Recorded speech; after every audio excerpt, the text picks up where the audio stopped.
네. 하나님께서는 당신의 백성들에게 내년마다 큰 절기, 3대 절기를 지키도록 규례를 정하셨습니다. 3대 절기, 유월절, 매추절, 초막절을 지키도록 규례를 정하셨습니다. 그런데 절기마다 복음이 예표되어 있습니다. 오늘 우리가 지키고 있는 맥주절기에도 복음이 예표되어 있습니다. 그러므로 저는 맥주절에 예표된 복음이란 제목으로 성도 여러분과 함께 은혜를 나누고자 하는 것입니다. 할렐루야! 네. 따라하시겠습니다. 첫째로 중생의 복음이 예표되어 있다. 여러분, 예표라는 것은 상징이에요. 중생의 복음이 상징되어 있다. 여러분, 그리스도의 공생애에 니고데모라는 사람이 족계로 나왔습니다. 또 족계에서는 가르침을 받기를 사모하고 당신께 나온 니고데모에게 위로부터 하늘로부터 태어난다는 뜻의 중생의 복음에 대해 말씀해 주셨습니다. 따라하시겠습니다. 요한복음 3장 3절 말씀. 예수께서 대답하여 이르시되 진실로 진실로 내게 이르노니 사람이 거듭나지 아니하면 하나님의 나라를 볼 수 없느니라. 여러분, 여기서 거듭나지 아니하면 하나님의 나라를 볼 수 없다란, 거듭나지 아니하면 하나님 나라의 일부가 될 수 없다는 의미로서 거듭나지 아니하면 하나님 나라에 들어갈 수가 없다는 뜻인 것입니다. 그런데 주의 성령께서 거듭나게 하시는 능동적인 사역을 감당하시는 줄 믿습니다. 여러분, 이 거듭난다는 것은 천국의 비밀을 믿어야 되고 예수님의 대속의 복음을 믿어야 되는데 인간의 생각과 마음으로는 안 믿어지는 거예요. 그런데 성령이 오시면, 성령은 주님의 영이시고 하나님의 영이시기 때문에 우리에게 그 같은 영적인 그 진리를 가르쳐 주시는 거예요. 가르쳐 주실 뿐만 아니라 믿게 하시는 줄 믿습니다. 요컨대 성령께서만이 거듭나도록 마음에 감화를 주십니다. 성령께서만이 죄 지은 자의 죄를 기억나게 하십니다. 성령께서만이 하나님 되신 그리스도, 믿는 자들의 구원의 주가 되시고 믿는 자들의 의가 되신다는 사실을 증거해 주십니다. 더욱이 성령께서만이 날새에 있을 하나님의 심판에 대하여 예고하여 주시는 줄 믿습니다. 따라하시겠습니다. 요한복음 16장 8절에서 11절 말씀. 그가 와서 죄에 대하여, 의에 대하여, 심판에 대하여 세상을 책망하시리라. 죄에 대하여라 함은 그들이 나를 믿지 아니하며 의에 대하여라 함은 내가 아버지께로 가니 너희가 다시 나를 보지 못하며 심판에 대하여라 함은 이 세상 임금이 심판을 받았습니다. 여러분, 성령께서만이 복음을 증언해 주시고 성령께서만이 복음을 믿게 하시고 성령께서만이 복음에 합당한 삶을 지켜내게 하시는 줄 믿습니다. 성령님이 아니고는 우리가 신앙생활을 할 수가 없어요. 그런데 주의 성령의 사역의 시작과 주의 부활은 상호 관련이 있습니다. 또 주의 부활과 주의 대속이 상호 관련이 있습니다. 요컨대 주께서 십자가에서 돌아가셨기 때문에 죽은 자 가운데서 사흘 만에 다시 살아나신 줄 믿습니다. 이 때문에 맥추절의 예표인, 맥추절의 상징인 성령의 사역 이전에 먼저 주의 대속의 예표인 유월절이 있는 것입니다. 또 주께서 부활하셨기 때문에 그리스도를 믿는 자마다 영생의 은혜를 누리게 된 줄 믿습니다. 주님이 산 것 같이 우리도 영적으로 살아요. 이 때문에 맥추절 예표인 성령의 사역 이전에 먼저 성령의 도래를 가능하게 했던 주의 부활의 예표인 초실절이 있었고, 맥추절은 초실절로부터 시작되는 줄 믿습니다. 따라하시겠습니다. 여호와께서 모세에게 말씀하여 이르시되 이스라엘 자손에게 말하여 이르라. 너희는 내가 너희에게 주는 땅에 들어가서 너희의 곡물을 거둘 때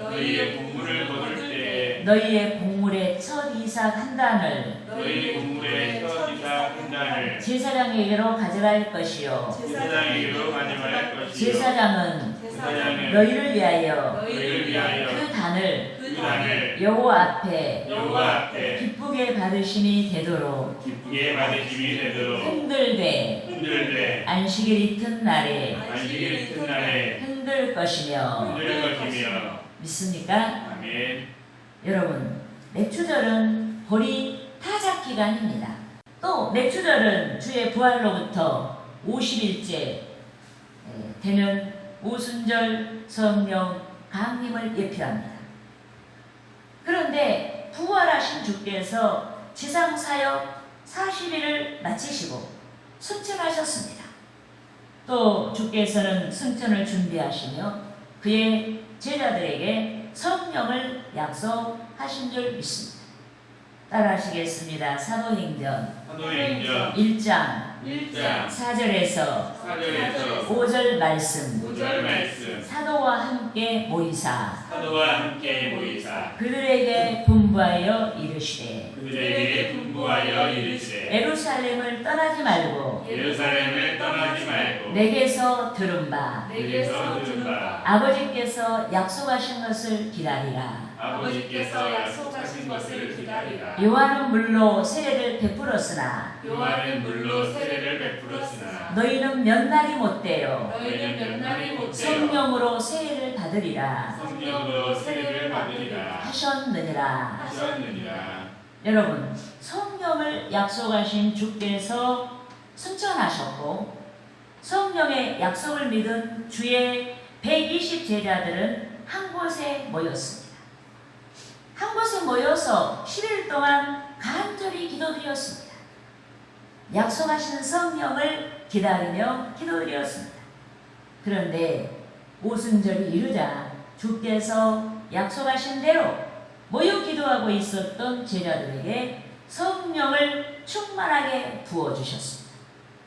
그리하여 성령께서는 영적으로 살리시는 중생의 사역을 시작하신 줄 믿습니다. 아멘. 여러분, 본문 15절에서 16절 말씀을 함께 읽으시겠습니다. 안식일 이튿날 곧 너희가 요제로 곡식단을 가져온 날부터 세워서 7 안식일에 수요를 채우고 7 안식일 이튿날까지 합하여 50일을 계수하여 새 소재로 여호와께 드리래. 아멘. 여러분, 맥추절 시작을 알리는 초실절에는 제사장이 여호와 앞에서 보리 첫 이삭 한 단을 흔들어 바쳤습니다. 하지만 초실절로부터 7주간 이튿날 드리는 오순절, 즉 맥추절에는 밀의 첫 수확을 단으로 바치지 아니하고 알갱이를 갈아서 밀가루로 만든 떡을 흔들어서 여호와께 바쳤습니다. 이는 그리스도의 부활과 맞물려 있는 성령의 사역으로 인한 성도들에게 나타날 중생의 은혜를 가리키는 줄 믿습니다. 그러므로 오늘 맥주절 주의 날 우리는 여호와 하나님께 감사해야 합니다. 독생자 그리스도를 이 세상에 보내주신 하나님께 감사해야 합니다. 십자가의 대속을 이루신 주께 감사해야 됩니다. 부활하신 주께서 승천하시고 주의 성령을 우리에게 보내주신 은혜를 감사해야 됩니다. 성령이 여러분들에게 함께 하셔서 영적인 비밀을 가르쳐 주시고 예수님이 누구인지 가르쳐 주셨기 때문에 우리가 예수를 믿은 거예요. 그래서 우리는 성령의 이 역사를 감사해야 됩니다. 특히 새 소재, 즉 위로부터 거듭날 수 있도록 중생의 은혜를 주신, 중생의 은혜를 깨닫게 하시고 믿게 하시고 중생의 은혜를 주신 주의 성령께 감사해야 하는 것입니다. 할렐루야. 아멘. 따라합시다. 둘째로 생명력이 풍성한 삶이 예표되어 있다. 그리고 오늘 본문에서는 맥주절을 어떻게 지킬 것인지 맥주절 규례에 대해서 말씀하고 있는데 거기에는 생명력이 풍성한 삶이 예표되어 있다. 여러분, 그리스도께서는 성서 마태복음 13장 31절에서 32절까지의 말씀에서 유야무야한 보일까 말까한 겨자씨 비유를 통해서, 그렇게 작은 겨자씨 비유를 통해서 성령의 역사로 말미암은 상황을 변화시킬 수 있는 믿음의 놀라운 능력에 대해 말씀하셨습니다. 산을 옮길 만한 놀라운 믿음에 대해서 말씀하셨습니다. 또 마태복음 13장 33절에서 34절까지의 말씀에서 그리스도께서는 누룩의 비유를 통해서 성령의 역사로 말미암은 점진적인 내적 변화의 확장성에 대해 말씀했습니다. 그런데 오늘 본문 17절에서 고운 가루에 누룩을 넣어 구운 떡 두 덩어리를 여호와 앞에 요제, 즉 흔들어 바치도록 했습니다. 요컨대 흔들어 바친다는 것은 생명력을 의미하는 것입니다. 오순절 성령 강림으로 인해 성령께서 행하시는 중생의 사역을 의미합니다. 이 때문에 맥주 감사절에 바치는 떡은 살아있는 자가 활동하듯이 마땅히 흔들어 바치는 제사 요제로 드려야 하는 것입니다. 그렇지만 맥주절에 요제로 바치는 떡은 다른 절기에서 발견할 수 없는 누룩을 넣었어요. 요컨대 모든 소제나 떡을 구워 바치는 제사에서 누룩은 절대 사용하지 않는 것입니다. 누룩이 부패와 세속을 상징하기 때문에 누룩을 사용하지 않는 것입니다. 하지만 본문에서의 맥주절기에서만큼은 누룩을 사용하여서 두 덩어리의 떡을 구워 만들어 요제로 흔들어서 바치도록 했습니다. 여러분, 여기서 사용되는 누룩은 부패의 상징이 아닌 성도들을 새롭게 하는 성령의 사역을 상징했습니다. 이 때문에 하나님께서는 맥주 절기에 누룩을 사용하도록 한 줄 믿습니다. 여러분, 적은 분량의 누룩이 많은 양의 가루를 부풀게 합니다. 밀가루로 만든 두 덩어리의 떡이 구약과 신약을 의미하고 또 유대인과 이방인의 예표와 같이 성령의 사역이 구약의 유대인에게만 머물러 있지 않고 신약의 성도들에게까지 이방인에게까지 미치는 확장성이 있는 줄 믿습니다. 이게 다 성령의 역사예요. 더욱이 성령의 역사는 그 정도가 미비할지라도 점진적으로 성도의 인격 전체에 미치는 확장성이 있는 것입니다. 그래서 여러분들이 한번 가슴에 손을 얹고 생각해 보세요. 나는 이러한 점이 많이 안 들어. 여러분, 우리는 다 누가 뭐라고 하기 전에 정말 나의 이러한 부분은 마음에 안 들다. 이런 것들이 다 있어요. 본인 스스로가 미워하는 것도 있고 본인 스스로가 안타깝게 여기는 것도 있어요. 그러나 성령님이 여러분들에게 오시고 그렇게 여러분들이 계속 성령을 사모하고 여러분들이 안타깝게 여기는 것들을 개선하기 원하고 버리기 원하면은 성령이 누룩과 같이 여러분들에게 아주 조그맣게 성령이 임했을지라도 점점 확장해서 정말로 여러분들이 생각해도 여러분들이 마음에 드는 자가 되는 거예요. 여러분들이 생각해도 여러분들이 마음에 든다는 것은 교만이 아니에요. 그거는 성령의 역사로 인해서 가능하기 때문에 여러분들이 하나님 앞에 변화된 인격을 가지고 더욱더 하나님께 영광을 돌릴 수가 있는 거예요. 여러분 이미자 목사는 너무 내 자신이 마음에 들어요. 내가 완전하게 마음에 든다면 나는 더 이상 사람이 아니겠죠. 그 정도는 아니겠지만 그래도 너무나 마음에 드는 부분이 많아요. 근데 그것이 이미자 목사의 영향력이 아니라 성령님이 이미자 목사에 오셔가지고 점점 확장해 나가시고 기도하니까 정말로 하나님 보시기에 이쁜 사람이 되게 만들었다. 예, 할렐루야. 예, 여러분도 그렇게 되어야 될 줄 믿습니다. 아멘.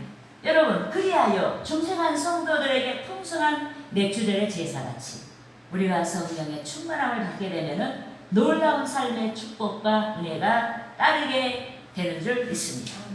따라하시겠습니다. 본문 17절에서 22절 말씀. 22절 말씀. 너희는 초소에서 10분의 2 에바로 10분의 2 에바로 만든 떡 2개를 가져다가 만든 떡 2개를 가져다가 흔들지니 흔들지니 이는 고운 가루에 고운 가루에 누룩을 넣어서 누룩을 넣어서 부은 것이요 구운 것이요 이는 천요제로 여호와께 드리는 것이며 여호와께 드리는 너희는 것이며 또 이 떡과 함께 너희는 또 이 떡과 함께 1년 된 흠없는 어린 양 7마리와 어린 양 7마리와 어린 수소 1마리와 어린 수소 1마리와 순양 2마리를 드리되 순양 2마리를 이것들을 그 소재와 그 전제 제물과 함께 여호와께 드려서 번제로 삼을지니 이는 화제라 여호와께 향기로운 냄새며 또 순염소 하나로 속죄제를 드리며 1년 된 어린 순양 2마리를 화목제물로 드릴 것이요 제사장은 그 첫 이삭의 떡과 함께 그 2마리 어린 양을 여호와 앞에 흔들어서 요제를 삼을 것이요 이것들은 여호와께 드리는 성물이니 제사장에게 돌릴 것이며 이 날에 너희는 너희 중에 성회를 공포하고 어떤 노동도 하지 말지니 이는 너희가 그 거주하는 각처에서 대대로 지킬 영원한 규례니라. 여러분 맥주절에 바칠 여러 제사에 대해서 말씀했습니다. 그런데 여러 제사는 예수 그리스도에 대한 예표입니다. 예수 그리스도에 대한 상징이에요. 온전하시고 완전하신 그리스도에 대한 예표입니다. 하나님과 합정한 관계를 열어주신 인류의 구원을 위한 중보사역의 예표입니다. 불의 능력, 즉 소멸하는 불의 속성이 성령의 사역의 예표입니다. 그런데 성도들을 위한 성령의 사역이 누룩같이 우리를 위한 성령의 사역이 누룩같이 우리의 내적인 변화를 가능하게 하는 것입니다. 그리하여 결국 저와 여러분이 그리스도의 가르침을 줬고 하나님께서 받으실 만한 향기로운 삶의 변화를 이루게 되는 줄 믿습니다. 그러므로 육신을 좇아 부패한 삶, 연약한 삶, 미련한 삶, 정욕에 붙잡힌 삶을 청산하고자 하는 저와 여러분이 성령을 받아야 하는 줄 믿습니다. 항상 성령이 충만하고 기도하고 성령께서 우리를 통치하도록 다스려 주시도록 우리를 성령께 의탁해야 하는 것입니다. 할렐루야. 네. 따라합시다. 셋째로 첫째로 사랑의 삶이 예표되어 있다. 사랑의 삶이 여러분, 성령이 충만한 사람을 가리켜서 우리는 일명 성령의 사람이다, 하나님의 사람이다 라고 합니다. 그런데 성령의 사람, 하나님의 사람은 반드시 사랑이 있는 사람입니다. 표현의 차이는 있겠으나 반드시 성령의 사람, 하나님의 사람은 사랑이 있는 것입니다. 사랑이 없으면 성령의 사람이 아니에요. 사랑이 없으면 하나님의 사람이 아니에요. 아직도 덜 된 거예요. 아직도 자기가 충만한 것이지 성령 충만하지 않은 것입니다. 여러분, 성령의 사람이 사랑이 없으면 가짜입니다. 하나님의 사람이 사랑이 없으면 가짜입니다. 이 때문에 성령을 받은 자는 화목을 이루고자 하는 줄 믿습니다. 별것도 아닌 것을 가지고 큰 문제인 것처럼 부각시켜서 상대를 피곤하게 하거나 곤란한 상황을 만들지 아니합니다. 이것이 성령의 사람이고 하나님의 사람이에요. 여러분, 성령의 사람이 되지 아니한 자는 상대방을 생각하고 말하고 행동하지 않습니다. 자기 중심적인 자유를 포기하지 아니합니다. 자기 고집을 부려요. 남이 자기 고집으로 인해서 얼마나 힘든지를 생각지 아니하고 자기 생각만 관철시키면 되는 거예요. 일방적인 말을 하고 행동합니다. 그렇게 하여서 불협화음이 나게 하고 소리 나게 만들고 어수선하게 하고 서로 마음을 상하게 합니다. 이것이 성령 받지 않은 사람의 마음이요 생각이에요. 이 때문에 우리는 화평을 이루기 위해 우리의 자유까지도 포기할 수 있는 성령의 사람, 하나님의 사람이 되어야 합니다. 오늘 맥주절기 규례에서 말씀하고 있는 성령께서 간섭하시는 향기로운 삶을 위해 위로부터 거듭난 성령의 사람이 되어야 하는 줄 믿습니다. 그런데 위로부터 거듭난 향기로운 삶은 본문 22절에서 말씀하신 사랑의 삶인 줄 믿습니다. 여러분, 본문 22절 말씀을 같이 읽으시겠습니다. 너희 땅의 곡물을 벨 때 단 모퉁이까지 다 베지 말며 떨어진 것을 줍지 말고 그것을 가난한 자와 겨루민을 위하여 남겨두라. 나는 너희의 하나님 여호와이니라. 아멘. 여러분, 봄 타작을 하든지 가을 타작을 하든지 곡식을 거둔다는 것은 대단히 복된 일이요 즐겁고 행복한 일입니다. 이것은 축복의 일이에요. 그런데 우리는 복되고 즐거운 일을 만났을 때, 축복을 만났을 때 이웃에게 사랑을 나타내며 이웃과 나누어야 하는 것입니다. 이런 이웃이 아주 가난한데 내가 축복받았다고 떠들고 다니면 이웃이 마음이 상한 거예요. 나는 이게 뭐야? 이렇게 되는 거예요. 그래서 우리는 그렇게 축복을 받을 때 우리는 이웃과 나누면서 사랑을 나타내야 되겠다.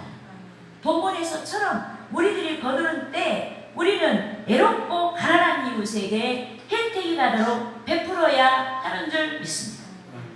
그래서 주님께서는 너희가 타작을 할 때 모든 걸 아주 깡그리 타작하지 마. 이삭을 일부러 좀 흘리기도 하고, 그리고 뭐 곡식단을 한 단 정도 안 가지고 왔으면 그걸 다시 가지러 가지 마라 그랬어요. 왜 가난한 사람들 이삭 주다가 그걸 좀 가져가게 하라 이 말이에요.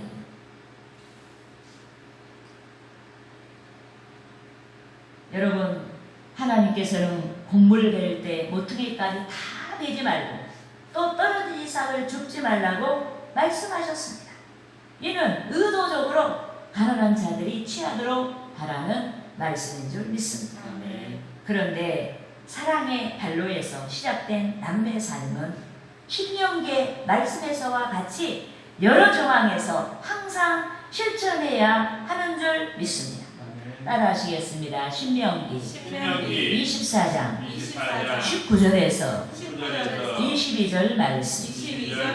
내가 밭에서 곡식을 벨 때 그 한 무출 그 한 뭍을 밭에 잃어버렸거든. 밭에 잊어버렸거든 다시 가서 가져오지 말고 다시 가서 가져오지 나그네와 나그네와 고아와 고아와 과부를 위하여 과부를 위하여 남겨두라. 남겨주라. 그리하면 그리하면 내 하나님 여호와께서 내 하나님 여호와께서 내 손으로 하는 모든 일에 내 손으로 하는 모든 일에 복을 내리시리라. 복을 내리시리라. 내가 내 감람나무를 떤 후에 내가 내 감람나무를 떤 후에 그 가지를 그 가지를 다시 살피지 말고 다시 살피지 말고 그 남은 것은 그 남은 것을 객과 객과 고아와 고아와 과부를 위하여 과부를 위하여 남겨두며 남겨두며 내가 내가 내 포도원의 포도를 딴 후에 내 포도원의 포도를 그 딴 남은 후에 것을 그 남은 것을 다시 따지 말고 다시 따지 말고 객과 고아와 과부를 위하여 객과 고아와 과부를 위하여 남겨두라. 남겨두라. 너는 애굽 땅에서 너는 애굽 땅에서 좀 되었던 것을 기억하라. 종되었던 것을 기억하라. 이러므로 이러므로 내가 내게 내가 내게 이 일을 행하리라 명령하노라. 이 일을 행하라 명령하노라. 여러분, 하나님께서는 사랑을 명령하신 자기 백성에게 애굽 땅에서 종 되었던 것을 기억하라고 말씀했습니다. 너희들이 얼챙이 때 생각을 하라 이 말이에요. 죄인 되었을 때 생각을 해보라 이 말이에요. 그런데 구원받기 전 여기 모인 우리 모두는 다름 아닌 애굽의 종들이었습니다. 영적으로 애굽이 세상에 대한 예표 상징이란 점에서 구원받기 전 우리들은 애굽의 종들이었습니다. 세상의 종들이었습니다. 요컨대 그리스도의 대속에 복음을 모르거나 믿지 아니한 자는 속된 의미에서 신분이 지극히 고귀할지라도 영적으로는 애굽의 종된 신분에 불과한 것입니다. 하지만 그리스도께서 생명의 속전을 지불한 우리는 속된 의미에서 가장 천할지라도 주의 백성이요 주의 자녀인 줄 믿습니다. 고귀한 주의 왕자 공주인 줄 믿습니다. 아멘. 또 우리는 성령의 능력으로 주님의 품성을 닮은 고귀한 인격을 이룰 수가 있습니다. 또 우리는 믿음이 있으면 외형적 확장성 있는 축복을 받고 주의 위대한 사역에 동참할 수 있는 기회를 얻을 수가 있는 줄 믿습니다. 아멘. 그런즉 맥주 절기에 예표하고 있는 상징하고 있는 성령의 능력으로 말미암아 거두는 기회를 만난 저와 여러분이 무엇이든지 나누며 사랑을 나타내야 하는 줄 믿습니다. 아멘. 우리가 많이 나눌 수 있도록 성령의 확장성을 믿고 기도해야 하는 줄 믿습니다. 아멘. 전도하여 복음을 나누어주며 사랑을 나타내야 합니다. 영적인 잠에 깊이 빠져있는 자들에게 신앙에 열심을 낼 수 있도록 독려하고 기도해주며 사랑을 나타내야 합니다. 혼밥을 즐기고 인터넷 매체에 의존하여서 스스로의 삶을 폐쇄적으로 몰아가고 있는 자들이 고립의 문화를 청산하고 소통할 수 있도록 사랑을 나타내야 하는 줄 믿습니다. 할렐루야.